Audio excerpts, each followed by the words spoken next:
কথা হয়েছে, ঠিক আছে, জি। অনেক কথা হয়েছে। উনি আমাকে একটা কথা বলছে যে এখন যে অবস্থা চলতেছে এরপরে একটা সিচুয়েশন আসবে, ডেভেলপ করবে, তারপরে ইলেকশনে আওয়ামী লীগ ক্ষমতা আসবে, তাই তোমরা ডিসহার্টেন হয়ে না, এটা আমার সে বলছে।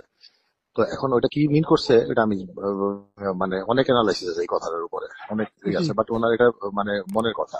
এখন এখন তুমি আমার একটা কথা বলো যে এইচপিএম কি জেনারেল ওয়াকারের উপর তো অনেক প্রচন্ড খেপা মুখ নাকি কি? হ্যাঁ, উনি ওনার উপর প্রচন্ড খেপা না, কি শুধুমাত্র কি উনি অবস্থা ওনার, ওনার প্রতি ইমপ্রেশন কি?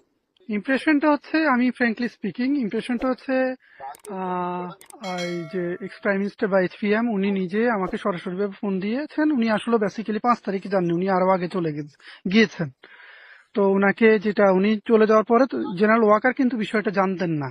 উনি যে চলে গিয়েছেন জেনারেল ওয়াকার জানতেন না, জেনারেল ওয়াকার জেনেছেন কয়েকদিন পরে। মানে উনি চলে যাওয়ার মানে উনি ও জেনেছেন, জেনারেল ওয়াকার জেনেছে 5 তারিখে, কিন্তু উনি চলে গিয়েছেন তারও আগে। যাকে নিয়ে উনি চলে তাই নাকি? গিয়েছেন, ওনার সেফ অ্যান্ড ও সিকিউরিটির জন্য ইন্ডিয়া ওনাকে এখান থেকে নিয়ে গিয়েছে। তো আমি তখন ইউকেতে ছিলাম, আমি ইউকে থেকে ফ্রান্সের দিকে যাচ্ছিলাম, তখন আমি এয়ারপোর্টে, তখন উনি আমাকে ফোন দিয়েছিলেন। ফোন দিয়ে বললেন যে আমি আমি যাচ্ছি, এই আমার কিছু মেসেজ আছে, তুমি কি একটু শুনবা কিনা। তো আমি ওনার মেসেজগুলো, আমি বললাম যে আমি তো এখন আপু এয়ারপোর্টে, বলো যে তুমি আমার জন্য 10টা মিনিট সময় দাও, 10টা মিনিট কথা শোনো এবং এরপরে শেষ করে তুমি প্লেনে উঠো। তখন আমি